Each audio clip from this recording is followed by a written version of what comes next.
அவங்களுக்கு கல்யாணம் 24 வருடம் ஆயிருக்கு. தொடர்ந்து ஒரு 3-4 வருடங்களாக பார்த்தீங்கன்னா அவங்களுக்குள்ள ஒரு அண்டர்ஸ்டாண்டிங் இல்லாமல் பிரச்சனைகள் போயிட்டு இருக்கு.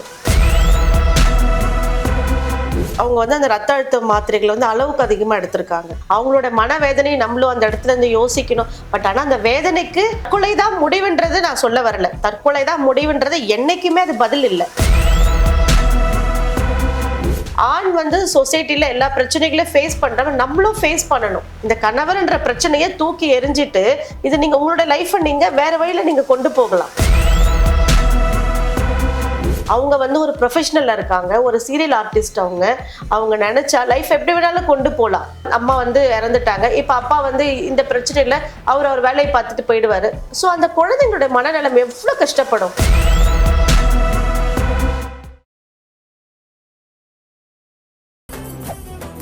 மெரிபா பன்னீர் சோடா, ஐ ட்ரஸ்ட் மெரிபா.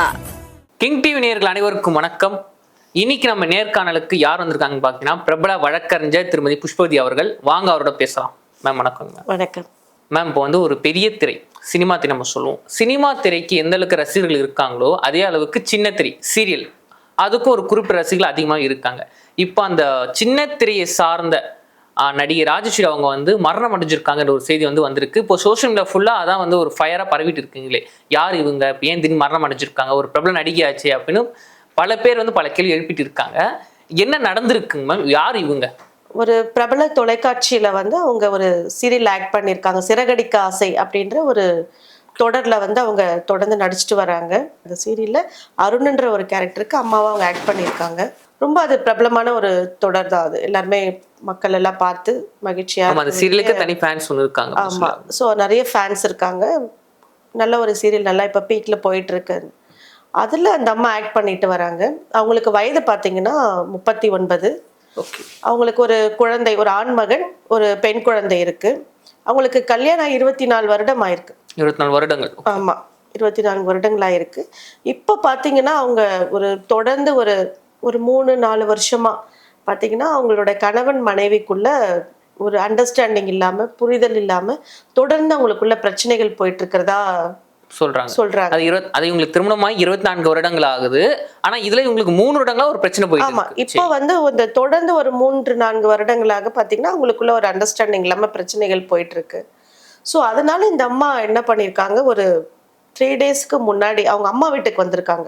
இந்த பிரச்சனை காரணமாக மன அழுத்தத்துல அவங்க அம்மாவோட வீட்டுக்கு வந்திருக்காங்க. அவங்க அம்மா வீடு எங்க பாத்தீங்கன்னா சைதாப்பேட்ல விஜிபி காலனின்னு சொல்லிட்டு ஒரு ஏரியால இருக்காங்க. அங்க வந்திருக்காங்க.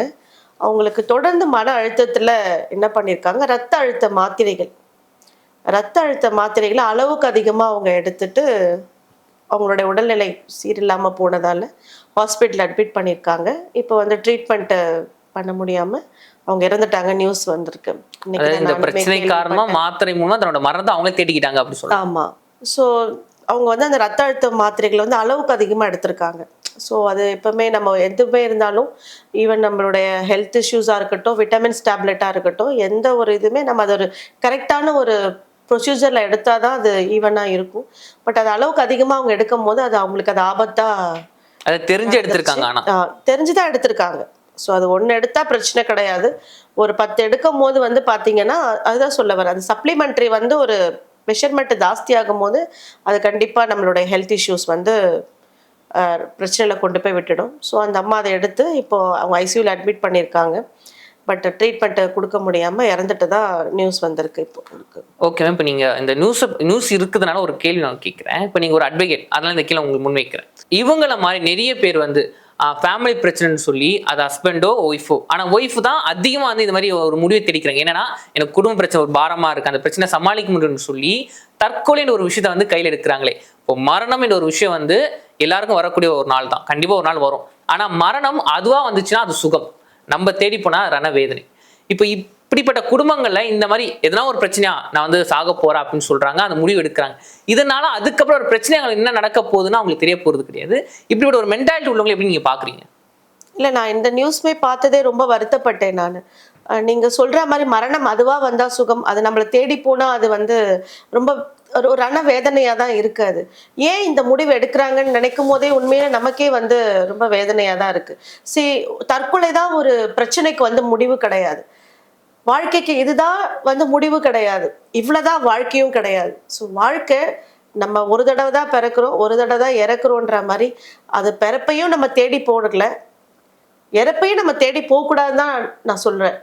ஏன்னா இப்போ உடம்பு சரியில்லாமையோ இல்லை வேற ஏதாவது ஒரு பிரச்சனைகள்ல அவங்க இறந்திருந்தா கூட அந்த குழந்தைகள் எல்லாத்துக்குமே ஓகே இன்னைக்கு இது நடக்க போதுன்னு அந்த மனசுல வந்து அவங்களுக்கு அந்த ஒரு இது அவங்களுக்கு ஸ்ட்ராங்கா நினைச்சிருப்பாங்க. ஓகேவா, மனதளவுல பலவீனம் இல்லாம இருந்திருப்பாங்க.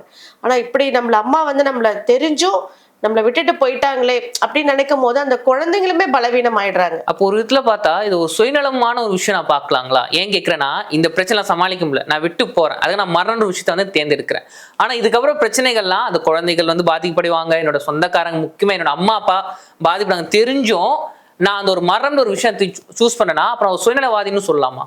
இல்ல, நீங்க சுயநலவாதின்னு நம்ம சொல்லலாம். பட் ஆனா அவங்களோட மனவேதனையை நம்மளும் அந்த இடத்துல இருந்து யோசிக்கணும். பட் ஆனா அந்த வேதனைக்கு தற்கொலை தான் முடிவுன்றது நான் சொல்ல வரல. தற்கொலை தான் முடிவுன்றது என்னைக்குமே அது பதில் இல்லை. அதை வந்து எல்லாருமே புரிஞ்சுக்கணும். ஆணாகட்டும் பெண்ணா இருக்கட்டும். இதுல ரொம்ப பலவீனமா இருக்கிறவங்க எல்லா விஷயத்துலயும் நம்ம சமத்துவம் கேட்கிறோம். ஆணுக்கு பெண் வந்து நாங்க சம உரிமை வேணும், எல்லாமே நாங்க எல்லா விஷயத்துலயும் பலமா இருக்கிறோம், நாங்க எங்களால எல்லாமே பண்ண முடியும் நம்ம நினைக்கும் போது ஆண் வந்து சொசைட்டில எல்லா பிரச்சனைகளையும் ஃபேஸ் பண்றவங்க நம்மளும் ஃபேஸ் பண்ணணும். இது ரெண்டு பாலினத்துக்குமே நான் சொல்றேன், இது தற்கொலை தான் ஒரு முடிவுன்னு நம்ம என்னைக்குமே அதை நினைக்க கூடாது. அதை ஃபர்ஸ்ட் நம்ம மனதளவுல இருந்து அதை முதல்ல தூக்கி எறியுங்கன்னு சொல்றேன் நான். யாருக்குதான் பிரச்சனை இல்லை சொல்லுங்க? தரையில உருண்டு போற எறும்புல இருந்து மேல நான் பறக்கிற பறவைகள் வரைக்கும் எல்லாருக்குமே பிரச்சனை தான் இருக்கு. நம்ம எறும்பு சொல்லோ பறவைக்கு என்னப்பா ஜாலியா பறந்துட்டு இருக்கு, அதுக்கு என்ன பிரச்சனை, எங்க நினைச்சாலும் போகும், என்ன நினைச்சாலும் சாப்பிடும், எங்க இடத்துக்கு வேணாலும் கூடு கட்டி வாழும் அப்படின்னு எறும்பு நினைக்கும். ஆனா மேல இருக்கிற பறவை என்ன நினைக்கும், நம்ம பாரு எறும்புக்கு என்னப்பா, எங்க வேணாலும் போய் புத்து வச்சுக்கோ, எங்க வேணாலும் போய் ஊர்ந்து போய் எங்க வேணாலும் பொழைச்சிக்கோ அப்படின்னு. ஸோ அப்படி கிடையாது வாழ்க்கை. இக்கரைக்கு அக்கறை பச்சைன்ற மாதிரி பிரச்சனைகள் எல்லா இடத்துலையுமே இருக்கதான் செய்யுது. இதை எல்லாமே எறும்புக்கும் பிரச்சனைகள் இருக்கு, பறவைக்கும் பிரச்சனைகள் இருக்கு. ஸோ அதை எல்லாமே நம்ம ஃபேஸ் பண்ணி வாழ்க்கையில கொண்டு போறதுதான் வாழ்க்கை. ஆனா அந்த எறும்பும் பறவையும் சொசைட்டியை கண்டு பயப்படுறது கிடையாது, பயந்தது கிடையாது. நம்ம எதனா பண்ணா இந்த சொசைட்டி என்ன சொல்லுமோ, நம்ம எதனா பண்ணா அதே தான். ஆனா இங்க இருக்க பெண்கள் என்ன பண்றாங்கன்னா, ஒரு பிரச்சனை தீர்வு பார்க்கும்போது இந்த சொசைட்டி என்ன நினைக்கும், ஒரு மனைவிக்கும் ஒரு கனவு பிரச்சனை வரும்போது நீங்க நிறைய கேஸை பார்த்திருப்பீங்க. சில பேர்ல குடும்பத்துல வந்து பொண்ணுக்கு வந்து வரதட்சணை கேட்டு குடும்பப்படுத்திருப்பாங்க. அது அவங்க அம்மா வீட்லயோ அவங்க சொந்தக்காரங்க வீட்டுல போய் சொன்னா சரிம்மா கொடுத்துடலாம், இல்ல என்னோட ஹஸ்பண்ட் வந்து என்ன அடிக்கிறான் சந்தேகப்படுறான்னு சொல்லும் போது புருஷனா அப்படி இப்படிதான் இருப்பான், நீ தான் அனுசரிச்சு போனன்ற ஒரு விஷயத்தையும் சொசைட்டில இருக்கு. அப்படி இருக்கும்போது பெண்கள் இப்படி தைரியமா அதை எதிர்கொள்ள முடியுமா? எதிர்கொண்டு தான் ஆகணும். இப்போ நான் என்ன சொல்ல வந்தேன்னா, இந்த கதையில சொன்ன மாதிரி ஒரு பிரச்சனைகள் வரும்போது எல்லா பெண்களும் ஒரு எறும்பாகவும் பறவையாகவும் மாறுங்க. எறும்பதான் நசுக்குறாங்களே, கடிங்க திருப்பி. ஏங்க எறும்பு நசுக்குனா அது பாருங்க, கட்டெரும்பு பாருங்க, அது கையில பிடிச்சதுன்னா விடாது. மரத்துல இருக்க எறும்பு பாருங்க, நம்ம கையில பிடிச்சுன்னா பிளட் வர வரைக்கும் விடாது. சரியா? ஸோ அதனால எறும்பா மாறுங்க. எல்லா இடத்துலயும் தாங்க ப்ராப்ளம்ஸ் இருக்கு, இல்லாம கிடையாது. சரி, இப்போ வந்து பாத்தீங்கன்னா முன்னாடி விட சொசைட்டி எவ்வளவோ டெவலப் ஆயிருக்கு. அவங்க வந்து ஒரு ப்ரொஃபஷனல்ல இருக்காங்க, ஒரு சீரியல் ஆர்டிஸ்ட். அவங்க நினைச்சா லைஃப் எப்படி வேணாலும் கொண்டு போகலாம். இதுதான் உங்களால இதுல மட்டும்தான் இருக்கணும்னு கிடையாது. அவங்களுக்கு டப்பிங் ஆர்டிஸ்ட் இருக்கு, எவ்வளவோ அவங்க ஃபீல்டுல நிறைய விஷயங்கள் இருக்கு. ஸோ அதை தேர்ந்தெடுத்து இதுல முடியலன்னா அவங்க வேற ஏதாவது டெவலப் பண்ணிக்கலாம், அதுல இருந்து அவங்க முன்னேறிக்கலாம். இதுதான் இப்போ ஓகே, இதுல பிரச்சனைனா என்னால வேற ஃபீல்டுக்கே போக முடியாதுன்னு அப்படிலாம் கிடையாது. Point number 1. பாயிண்ட் நம்பர் 2 என்னன்னு பாத்தீங்கன்னா, இதுக்கு முன்னாடி காலகட்டத்தில் இந்த வேலை தான் செய்யணும், அந்த வேலை செய்யக்கூடாது, இங்கதான் பண்ணணும், ஒரு பெண்ணுன்னா இப்படிதான் இருக்கணும், 2 குழந்தைங்களுக்கு அம்மானா இதெல்லாம் நீ பண்ணக்கூடாது. இப்பெல்லாம் அப்படி கிடையாது. நீங்க நினைச்சா நான் இப்ப சொன்ன மாதிரி உங்களுக்கு நடிச்சு முடிச்சுட்டு உங்களுக்கு ஏதாவது உங்களுக்கு ப்ராப்ளம்னா நீங்க வேற உங்க டிபார்ட்மெண்ட்லயே நீங்க வேற மாத்திக்கலாம், நீங்க அந்த ஃபீல்டுல போய்க்கலாம். எவ்வளவோ இருக்கு. உங்களுக்கு அந்த டப்பிங் ஆர்டிஸ்ட் நான் சொன்ன மாதிரி அது இருக்கு, உங்களுக்கு அந்த ஆக்டிங் கிளாஸஸ் சொல்லி கொடுக்குற மாதிரி இருக்கு, இன்ஸ்டிடியூஷன்ஸ் இருக்கு, நீங்க அதுல போய் ஜாயின் பண்ணிக்கலாம். ஸோ ஃபினான்ஷியல் பிரச்சனைகளா இருந்தா நீங்க இதுலலாம் கூட உங்களை டெவலப் பண்ணி அந்த குழந்தைகளை நீங்க பாத்துக்கலாம், அந்த 2 குழந்தைகளும் நீங்க நல்லா வளர்க்கலாம். சரிங்களா? இந்த கணவர்ன்ற பிரச்சனையை தூக்கி எரிஞ்சிட்டு இது நீங்க உங்களோட லைஃப் நீங்க வேற வழியில நீங்க கொண்டு போகலாம். ஓகே மேம், வந்து பாயிண்ட் நம்பர் 3, உங்களுக்கு பிரச்சனை கணவர் மனைவிக்குள்ள மட்டும்தான். உங்களுக்கு அதெல்லாம் தீர்த்துக்கிறதுக்கு உங்களுக்கு லீகலா எவ்வளோ விஷயங்கள் இருக்கு, உங்களுக்கு மென்டலி சப்போர்ட் பண்றதுக்கு எவ்வளோ சைக்காலஜிக்கல் கிளினிக்ஸ் இருக்கு. ஆனா அந்த பிரச்சனை அதுக்கு முன்னாடி நான் வெளியே சொல்லணும் மேம். இப்போ இந்த சீரியல் நடிக்க விட்டுருங்க, நான் பொதுவாக உங்களை வச்சு நான் கேட்கிறேன், இதே மாதிரி நிறைய பெண்கள் தன்னோட பிரச்சனையை வெளியே சொல்றதுக்கு ஒரு தயக்கப்படுறாங்க. அம்மா அப்பா கிட்ட சொல்றதுக்கே தயக்கப்படுறான் அவங்க. ஒரு சைக்காலஜி டாக்டர் போய் என்ன சொல்ல முடியும்? சொல்லணுங்க, வெளியில சொல்லணும். அதை ஏன் அந்த ஒரு விஷயம் மாட்டிட்டு இருக்காங்க? இதான் கேள்வி. ஒரு ஃப்ரூட்ஸா இருக்கட்டும், எதுவா பூவா இருக்கட்டும், நீங்க மூடி வச்சீங்கன்னா அழுகிதான் போச்சு. அதே மாதிரிதான் பிரச்சனைகளும். நீங்க வந்து அப்படியே போட்டு புதைச்சு வச்சீங்கன்னா அது வந்து ஒரு பாய்சனா தான் மாறும், ஒரு விஷத்தன்மையா தான் மாறும். பிரச்சனைகளை ஒரு நல்ல ஒரு ஃப்ரெண்ட்ஸா இருக்கட்டும், ஒரு பேரண்ட்ஸா இருக்கட்டும், பேரண்ட்ஸுமே அதை புரிஞ்சுக்கணும். நீங்க கொஞ்ச நேரத்துக்கு முன்னாடி சொன்ன மாதிரி இல்ல நீங்க அனுசரிச்சுட்டு போ, பிரச்சனைகளை பொறுத்துதான் அனுசரிச்சுட்டு போகணும். எந்த பிரச்சனையா இருந்தாலும் அனுசரிச்சுட்டு போன்னு எந்த பேரண்ட்ஸுமே சொல்லக்கூடாது. எதுவா இருந்தாலும் பரவாயில்லம்மா, அவ அடிச்சாலும் நீ வாங்கிக்கோ, அவ வந்து உன்னை குடிச்சிட்டு வந்து உதைச்சாலும் நீ வாங்கிக்கோ, நீ பெண் தான் அப்படின்னு சொல்லக்கூடாது. பிரச்சனைகளை பொறுத்து நான் இப்பவும் சொல்றேன். அதுக்காக எந்த பிரச்சனையுமே இல்லாம சில பெண்கள் வந்து எனக்கு இது இல்ல 8 மணிக்கு எழுந்ததுக்கு சொல்றாங்க, 10 மணிக்கு தூங்க சொல்றாங்க, வீடு பெருக்க சொல்றாங்க, அதெல்லாம் பிரச்சனைகள் கிடையாது. நான் சொல்றது பாயிண்ட். இஃப் சப்போஸ் எதெல்லாம் உங்களுக்கு வந்து பிரச்சனைகளா இருக்கோ அதுக்கெல்லாம் தீர்க்க முடியாத பிரச்சனைகளை நீங்க அனுசரிச்சுட்டு போன்னு ஃபர்ஸ்ட் பேரண்ட்ஸுமே சொல்லக்கூடாது. சில விஷயங்களுக்கு மட்டும்தான் நீங்க அனுசரிச்சுட்டு போகணும். முடியாததுக்கு வந்து நீங்க வேற சொல்யூஷன் தான் பார்க்கணும். அவங்களுக்கு நம்ம தான் ஒரு சப்போர்ட்டிவா இருக்கணும். உங்களால முடியலையா, ஒரு 24 வருஷம் ஆயிருக்கு கல்யாணம் ஆயிட்டு, இவங்களால பேரண்ட்ஸ் கிட்ட சொல்ல முடியல. ஏன்னா பேரண்ட்ஸ்களும் அவங்க பேரண்ட்ஸும் பாத்தீங்கன்னா அவங்க வயது முதியவர்களா இருப்பாங்க. சோ அவங்க கிட்ட நம்ம சொல்ல வேண்டும். இந்த வயசுக்கு அப்புறம் சொல்லி என்ன ஆக போகுது, அவங்களும் வருத்தப்படுவாங்க. சோ ஏஜ்டு பேரண்ட்ஸா இருக்கும் போது அது சொல்லும் போது அவங்களுமே ஃபீல் பண்ணுவாங்கன்னு நீங்க ஃபீல் பண்ணீங்கன்னா, நீங்க உங்களுக்கு உங்களுக்கு ஒரு 39 இயர்ஸ் ஆயிருக்கு, நீங்க சொசைட்டில தனியா ஃபேஸ் பண்ற அளவுக்கு உங்களுக்கு தன்னம்பிக்கையும் தைரியமும் இருக்கணும். நீங்க உங்களுக்கு லீகலா உங்களுக்கு சப்போர்ட்ஸ் வேணுமா, நீங்க லீகலா பார்த்து நீங்க விவாகரத்து வாங்கிட்டு கூட உங்களால இருக்க முடியலையா, விவாகரத்து பெற்று நான் சொன்ன மாதிரி நீங்க உங்களோட ஃபீல்டுலயே உங்களோட சினி ஃபீல்டுலயே நீங்க கண்டினியூ பண்ணிட்டு 2 குழந்தைங்களையும் பாத்துக்கலாமே. ஓகே. இப்போ நீங்க குழந்தைகளை பத்தி ஒரு விஷயம் சொன்னீங்க, அதனால இந்த கொஸ்டின் நான் கேட்கிறேன். இப்போ இந்த மாதிரி சம்பவத்தால ஒரு தாயோ இல்ல ஒரு அப்பாவோ இழந்த பசங்களோட மென்டாலிட்டி எப்படி இருக்கும்? இப்போ இதுல கூட பாருங்களேன், அவங்க அம்மா இறந்துட்டாங்க, அந்த 2 பசங்களோட மென்டாலிட்டி எப்படி இருக்கும், எப்படி இதுக்கப்புறம் சொசைட்டியை பார்ப்பாங்க?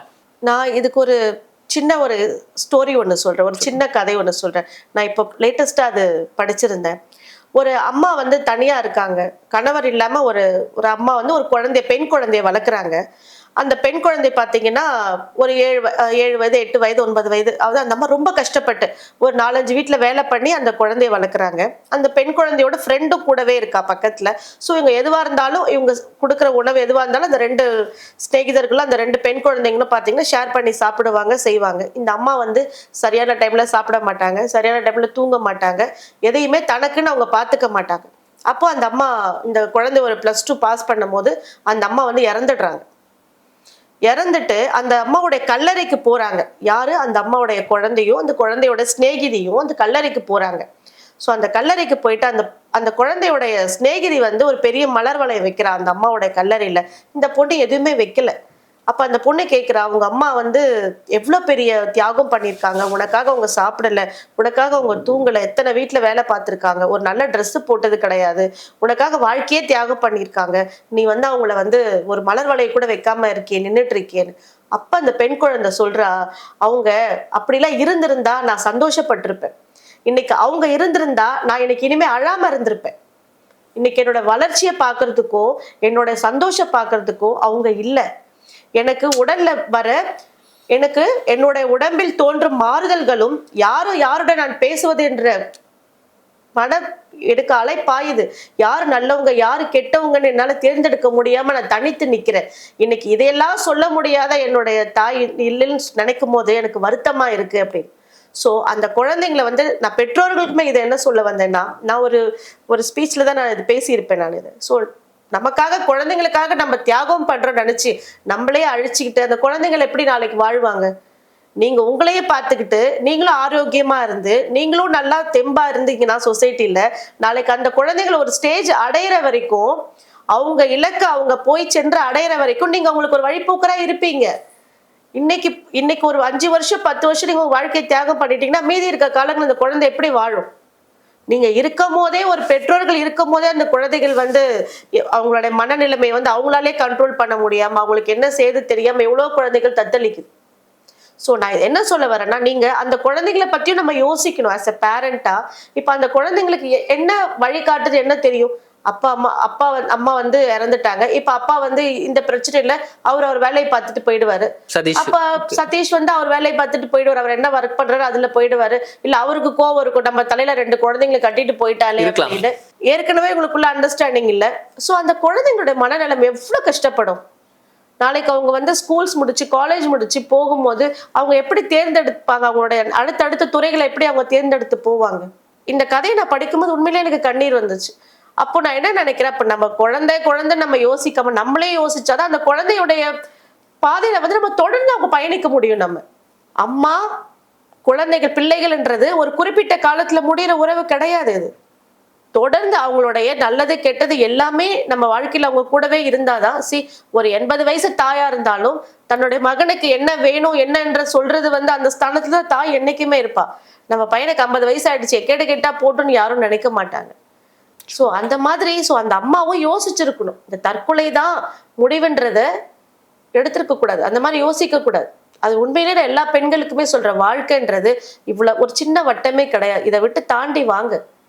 உங்களுக்கு நிறைய வழிகள் இருக்கு, நிறைய உங்களுக்கு இதுதான் பிரச்சனை கிடையாது. நிறைய நல்ல விஷயங்கள் இருக்கு உங்களை சுத்தி இருக்கு. ஆனா யாருமே இதை பாக்குறது கிடையாது. நீங்க சொன்ன மாதிரி பிரச்சனைகள் வழியில சொல்றது கிடையாது.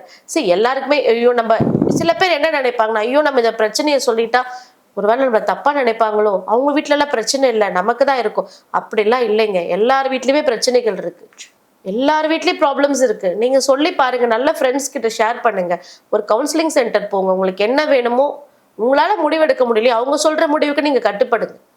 லீகலா போங்க. உங்களால இல்ல எனக்கு எதையுமே ஃபேமிலியில பாத்துக்க மாட்டேங்கிறார், என் குழந்தைங்களுக்கு எதுவுமே செய்ய மாட்டேங்கிறார், நான் தான் சம்பாதிச்சு கொடுத்துட்டு இருக்கேன், என்ன அடிக்கிறாரு திட்டுறாரு, தேவையில்லாம சந்தேகப்படுறாரு, என்னால வாழ்க்கையில் நிம்மதியா இருக்கவே முடியலன்னா வாங்க நீதிமன்றத்துக்கு வாங்க. உங்களுக்கு நிறைய வழிகள் இருக்கு. உங்களுக்கு நீதிமன்றம் மூலமா கூட உங்களுக்கு என்ன வேணுமோ அதை பெற்று தரதுக்கும் வழிகள் இருக்கு. மெயின்டெனன்ஸ் வாங்கி கொடுக்கறதுக்கு, உங்களுக்கு அவர்கிட்ட லீகலா என்ன வரணுமோ வாங்கி கொடுக்கறதுக்கு நிறைய வழிகள் இருக்கு. ஸோ நான் சொன்ன விஷயங்கள் எல்லாம் எல்லாருமே நீங்க பாத்தீங்கன்னா இதை எல்லாருமே மனசுல வச்சுக்கிட்டு இதுதான் தற்கொலை தான் இறுதி முடிவுன்னு யோசிக்காம வாழ்க்கையில நிறைய நல்ல விஷயங்கள் இருக்கு, அதை யோசிச்சு பார்த்து வாழ்க்கையை சிறப்பா வாழணுன்றதுதான் என்னுடைய கோரிக்கை. நடிகர் ராஜேஸ்வரி அவர்களுக்கு என்னுடைய ஆழ்ந்த இரங்கலை தெரிவித்துக் கொள்கிறேன். நன்றிங்க மேம். வணக்கம். மெரிபா பன்னீர் சோடா. I trust மெரிபா.